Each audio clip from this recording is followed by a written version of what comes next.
Olá, meus amigos, olá, minhas amigas do Legislação Integrada. Aqui quem fala é o professor Bruno Valente. Nossa conversa de hoje é sobre o informativo 1218 do STF. Antes de começar aquele convite, se inscreve no nosso canal, seja no Spotify, Deezer, Apple Podcasts, Google Podcasts ou no YouTube, e ativa o sininho para ficar sabendo sempre que tiver conteúdo. Nos segue também no Instagram, @legislação_integrada, onde todo dia tem novidade. E já deixa aquele like, compartilha com aquele amigo que tem interesse nesse tipo de conteúdo ou também na sua rede social preferida. Tudo isso fortalece demais e é um grande incentivo à continuidade desse projeto. Então, sem mais delongas, vamos para o primeiro julgado de hoje. O primeiro julgado de hoje foi inserido na Constituição Federal e eu vou só ler o destaque, e fazer aqui algum breve comentário. É constitucional por estar em harmonia com o artigo 225, parágrafo 1º, inciso 3, da Constituição Federal e com o princípio do desenvolvimento sustentável, a desafetação de áreas do Parque Nacional de Xamanchim para a implantação da Ferrogrão, após o licenciamento e o atendimento das demais obrigações legais. E, gente, aqui a questão é sobre a possibilidade ou não de desafetação de parte de um parque nacional com o objetivo de implantar uma ferrovia. E aí a resposta foi sim, é possível, não é? Desde que haja o devido licenciamento, e a questão da desafetação, ela deve observar o princípio da reserva legal. Porque, lembrando, para criar uma área de proteção, você pode criar até via decreto. Mas para extinguir, para desafetar parte da área, aí tem que ser lei. Não é? Tem que sempre ser lei em sentido estrito. E aqui tinha um problema de que foi uma medida provisória posteriormente convertida em lei. Tem problema? Não tem problema, tá? Pode ser uma medida provisória que seja posteriormente convertida em lei. Mas o ponto aqui é que para a construção em si da ferrovia tem que ter licenciamento ambiental. E um ponto que é bom que você toque, caso caia alguma questão sobre isso, você tenha que falar sobre isso em algum momento, é você trazer que a ferrovia, né, as ferrovias, melhor dizendo em geral, elas são ecologicamente mais sustentáveis, via de regra, do que uma rodovia, por exemplo. Então, isso está, sim, de certa forma, compatível com a política de sustentabilidade nacional, beleza? Então, como é que ficou o destaque? Eu falei que não ia reler, mas eu vou, porque eu mudei de ideia. É constitucional a desafetação de áreas do Parque Nacional do Xamanchim para a implantação da Ferrogrão, após o licenciamento e o atendimento das demais obrigações legais. E qual é o fundamento aqui? Está em harmonia com o artigo 225, parágrafo 1º, inciso 3 da Constituição e com o princípio do desenvolvimento sustentável. Seguindo em frente, próximo julgado foi inserido na Constituição Federal, destaque da seguinte forma: é formalmente inconstitucional por invadir a competência privativa da União para legislar sobre direito comercial ou empresarial e para fiscalizar operações de natureza financeira, norma local que institui certificado oficial destinado a atestar a regularidade de empresas de vendas diretas e marketing multinível. O nome do selo aqui dessa certificação legal seria selo multinível legal. Basicamente, qual foi aqui a questão? Era uma lei lá do Distrito Federal que instituía esse tal desse selo multinível legal, que seria basicamente um selo que aquela empresa que opera através de marketing multinível receberia, caso fosse de verdade, não é, um marketing multinível e não uma pirâmide financeira. Seria basicamente isso, né? Professor, mas primeira coisa, o que é isso? O que é marketing multinível? É aquela empresa que você chama o Zezinho para fazer parte da empresa, e aí o Zezinho chama a Mariazinha e o Pedrinho. E aí aquilo que a Mariazinha vende, ele acaba ganhando comissão e eu acabo ganhando comissão. E aí fica todo mundo ali meio que escalonado, né? Então, basicamente, você acaba tendo o papel de recrutar novos vendedores. E aí esses novos vendedores, sempre que venderem, vão gerar comissão para todo mundo que está acima dele na cadeia. É mais ou menos isso, né? Muitas empresas operam desse jeito. Todo mundo já teve algum amigo chato que chamou para fazer parte de alguma. Eu uma vez, inclusive, fui convidado para jogar bola. Cheguei lá, não tinha racha nenhum, não tinha nenhum jogador, estava tudo desligado. Mas eu fui levado para o escritório da Monavi e quase saiu de lá recrutado. Por bem pouquinho, viu que faltou. Porque o pessoal foi convincente, mas eu não caí nessa não. Mas enfim, é isso aí, né? Muitas empresas, elas acabam trazendo essa fachada de marketing multinível, mas na verdade são pirâmides financeiras, não é? Que é aquela situação em que na prática não existe um produto real, né? As empresas, elas acabam gerando lucro simplesmente através desse esquema de indicação, até que chega uma hora que tudo isso cai, né? Chega uma hora que não se consegue mais trazer novas pessoas o suficiente para manter aquela engrenagem rodando, e aí tudo desmorona, e quem está no topo da pirâmide leva o dinheiro, né, que já ganhou, e quem está na base arca com prejuízo, não é, para que quem esteja lá no topo ganhe. Essa daí é a tal da pirâmide. Então esse selo seria basicamente para dizer, olha, essa empresa aqui, ela é marketing multinível de verdade. Ela não é uma pirâmide financeira. Legal, né? Muito legal, se não fosse por uma pequena questão de que aqui trata sobre direito comercial, que é competência privativa da União para legislar, artigo 22, inciso 1. Professor, mas só criar um selo que atesta simplesmente que aquela empresa opera de forma correta, isso já entraria mesmo na competência da União? Sim, já entraria. Porque você está criando aqui um instrumento estatal de certificação, mas que na prática você está trazendo diretrizes de atuação para aquela empresa, enquanto essas diretrizes teriam que ser uniformes a nível nacional. O que é mais um problema, não é? Porque o pretexto aqui seria o de que seria interesse local, mas não é realmente que se trata de um assunto que deve ser tratado de forma uniforme a nível nacional. Então, como é que ficou o destaque? É formalmente inconstitucional, norma local que institui certificado oficial destinado a atestar a regularidade de empresas de venda direta e marketing multinível. Qual é o fundamento? Porque invade a competência privativa da União para legislar sobre direito comercial ou empresarial e para fiscalizar operações de natureza financeira. Seguindo em frente, próximo julgado foi inserido na Constituição Federal destaque da seguinte forma: é inconstitucional por invadir a competência da União para explorar diretamente ou mediante autorização, concessão ou permissão os serviços de instalação de energia elétrica, fixar a política tarifária e legislar sobre energia, bem como por promover desequilíbrio econômico-financeiro em contratos de concessão, lei estadual que institui mecanismo de indenização automática pelas concessionárias aos consumidores afetados por interrupções no fornecimento de energia elétrica. Então, vamos lá, não é? A lei aqui, gente, foi a Lei 16.329 de 2025 do Estado do Rio Grande do Sul, que basicamente trouxe um mecanismo automático de indenização aos consumidores afetados por interrupção de energia.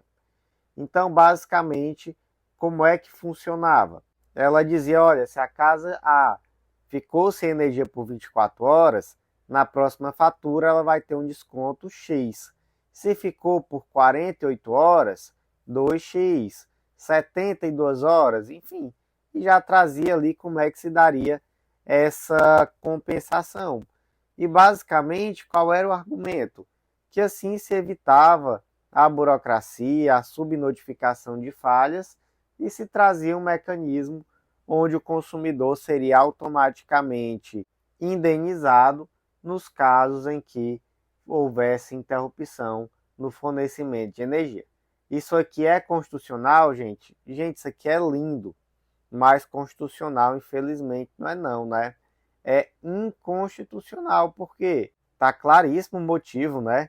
Isso aqui, obviamente, está legislando sobre energia e compete privativamente à União legislar sobre o tema e também compete exclusivamente à União explorar o setor energético. Então, na prática, o que estava acontecendo aqui?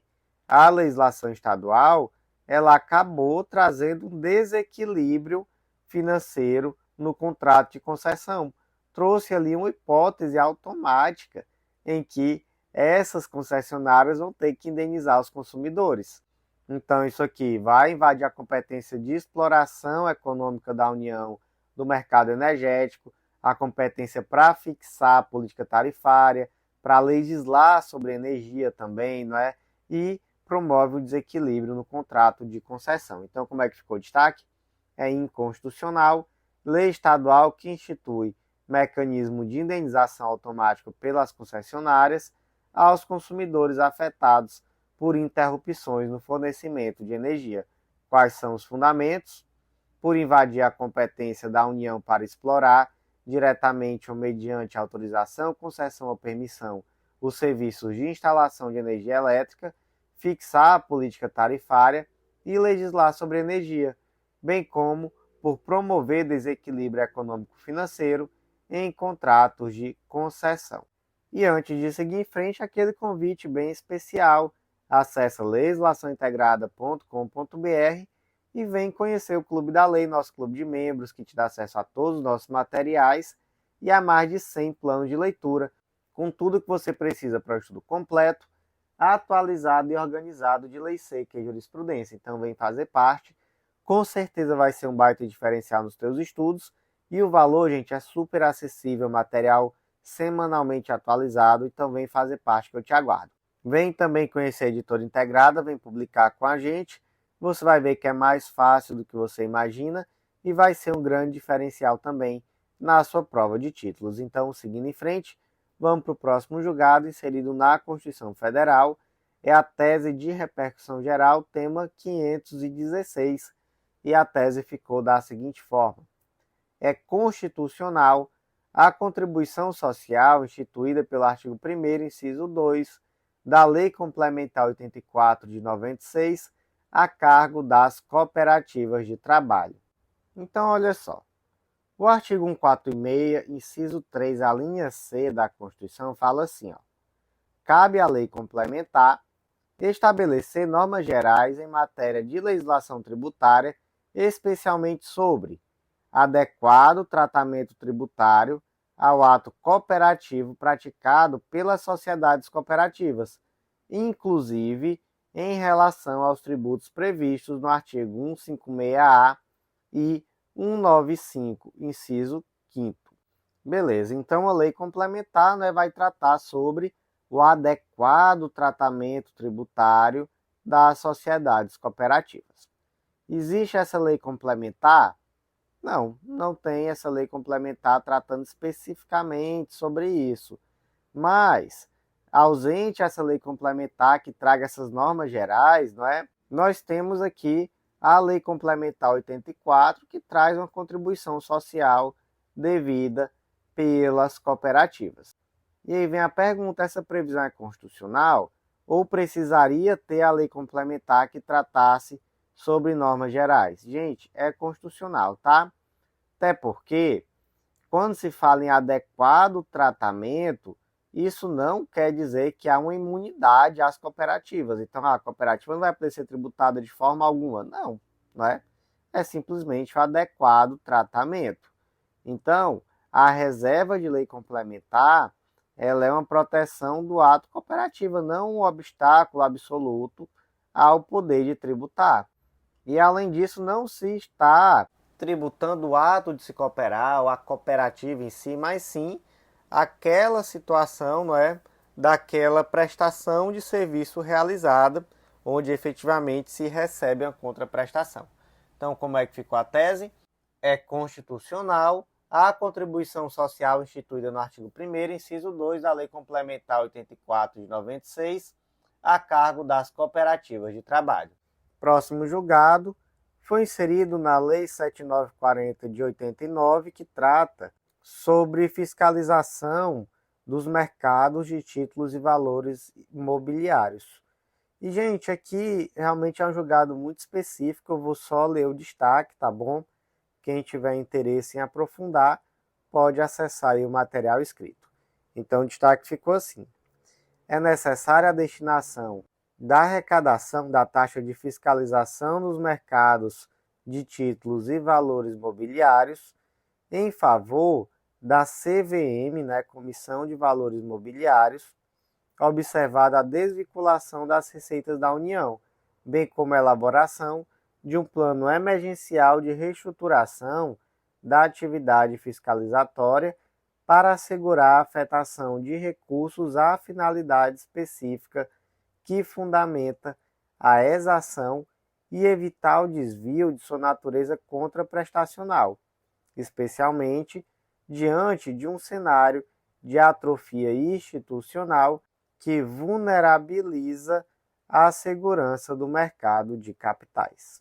E o último julgado de hoje foi inserido na Constituição Federal, destaque da seguinte forma: é constitucional a competência da Justiça do Trabalho para processar e julgar ação civil pública ajuizada pelo Ministério Público do Trabalho, destinada exclusivamente à implementação de medidas de saúde, higiene e segurança no ambiente laboral, independentemente do regime jurídico dos trabalhadores abrangidos. Então imagine uma situação assim.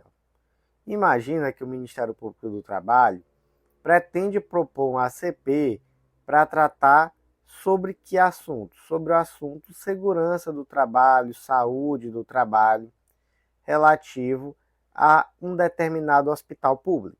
Nesse hospital público, tem trabalhador que é estatutário e tem trabalhador seletista. Beleza? Beleza. E aí? Qual é a competência para propor essa ação? Como vai abranger servidor estatutário? Vai ser competência da Justiça Comum?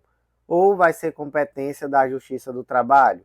Ou vai ter que ter duas ações, uma para tratar dos estatutários e outra para tratar dos seletistas? Como é que ficaria isso aqui?